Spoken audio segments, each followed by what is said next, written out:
Há 60 anos, aportava em solo nacional uma nova forma de enxergar o mundo. No ar, com som e imagem, a televisão brasileira.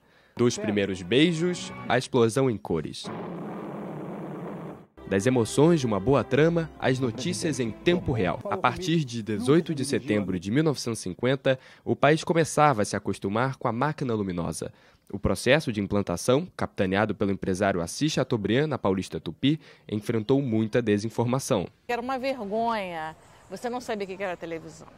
Então eu consegui coletar algumas histórias, até os alunos foram coletando comigo essas histórias, de pessoas que destruíam a televisão para ver onde moravam aquelas pessoas pequenas que estavam dentro da televisão, né? Havia uma ingenuidade muito grande. Ou o marido falava para a mulher, olha, você tem que se vestir, você não pode ficar de camisola, porque aquela pessoa pode estar te vendo também. Para mostrar ao povo a novidade, Chateaubriand decidiu espalhar 200 aparelhos pela capital paulista. Eram tempos heróicos, de muito improviso e criatividade em cena. A primeira fase da televisão, nos anos 50, foi acompanhada principalmente pela elite brasileira.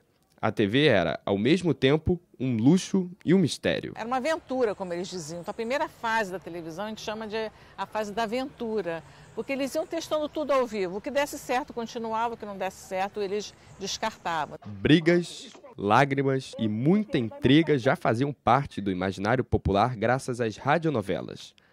As emoções foram pela primeira vez para a tela com Sua Vida Me Pertence, na TV Tupi, em 51. De lá para cá, a teledramaturgia conquistou horários cativos, apresentou personagens marcantes e construiu referências na ficção televisiva, como o autor Manuel Carlos.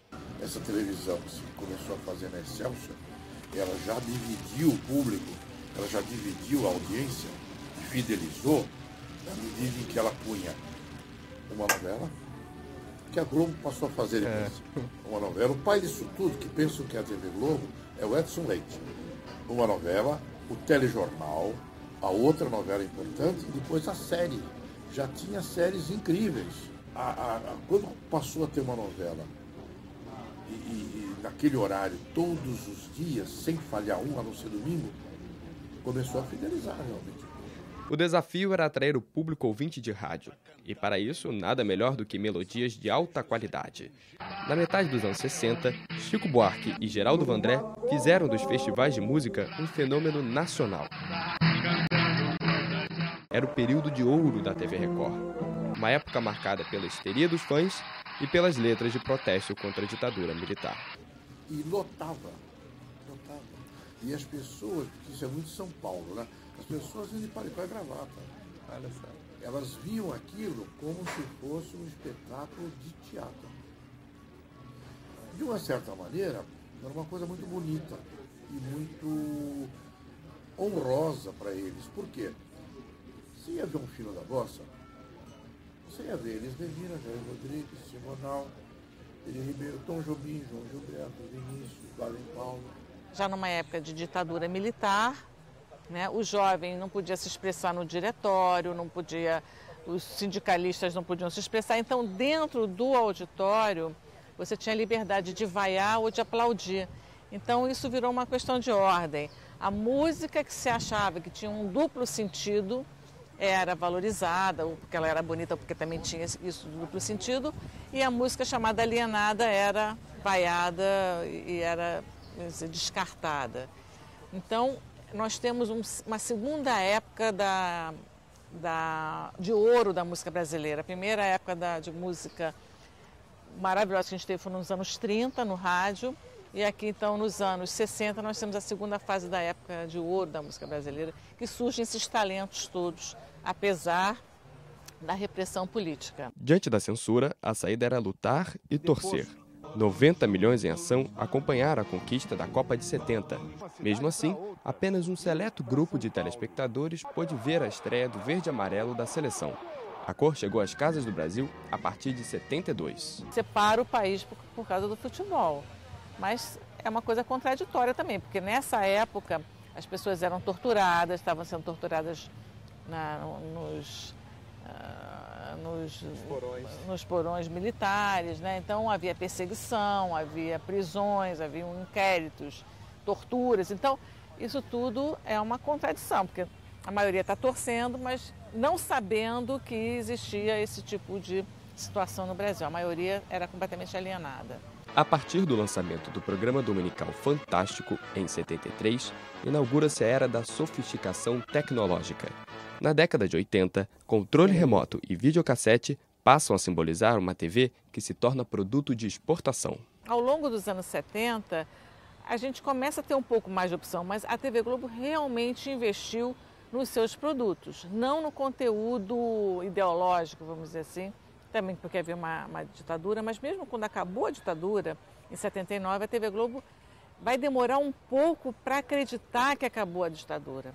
Então ela vai lançar, por exemplo, TV Mulher, vai lançar Malu Mulher, programas jornalísticos com um pouco mais de conteúdo.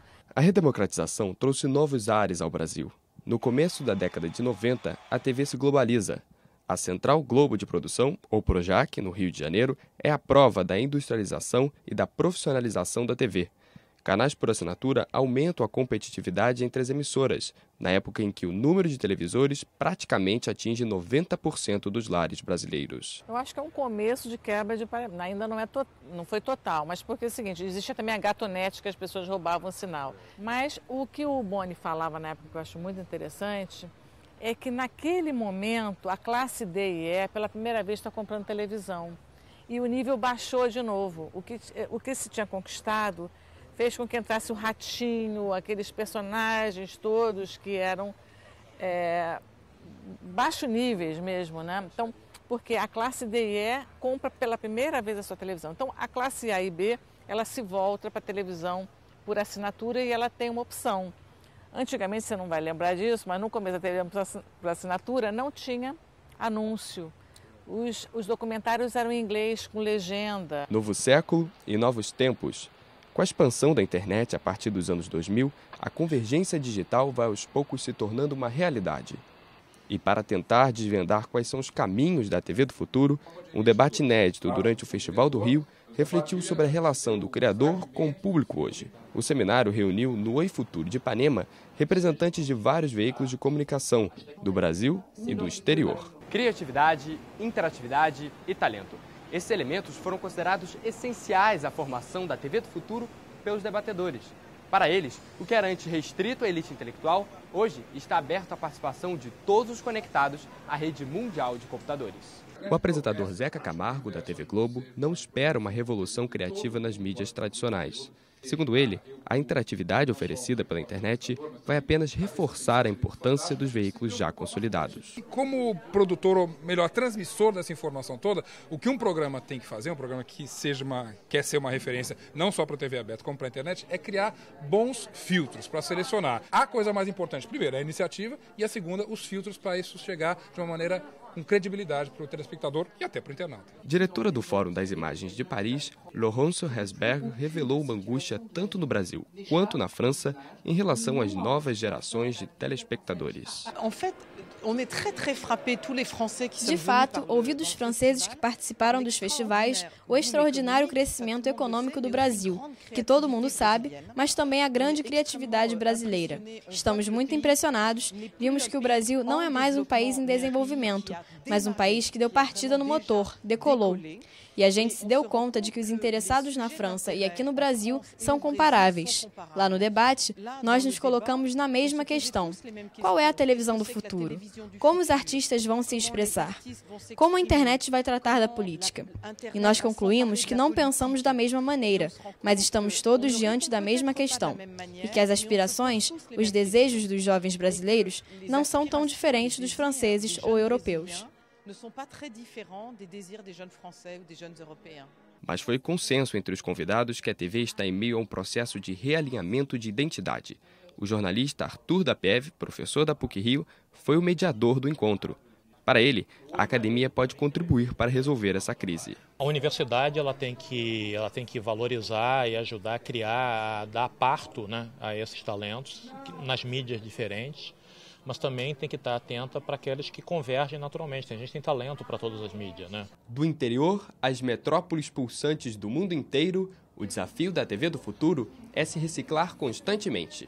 é continuar forte e rejuvenescida para cumprir seu papel no crescimento econômico e na consolidação da democracia. Eu acho que a televisão, como todas as mídias, tem um papel muito importante no país, né?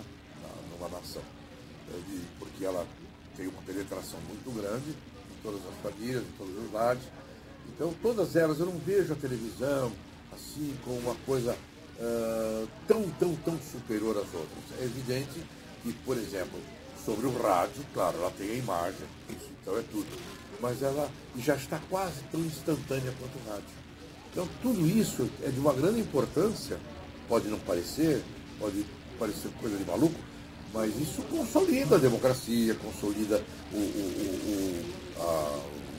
as relações humanas, são consolidadas nisso, nessa aproximação, nesse aproveitamento das mídias.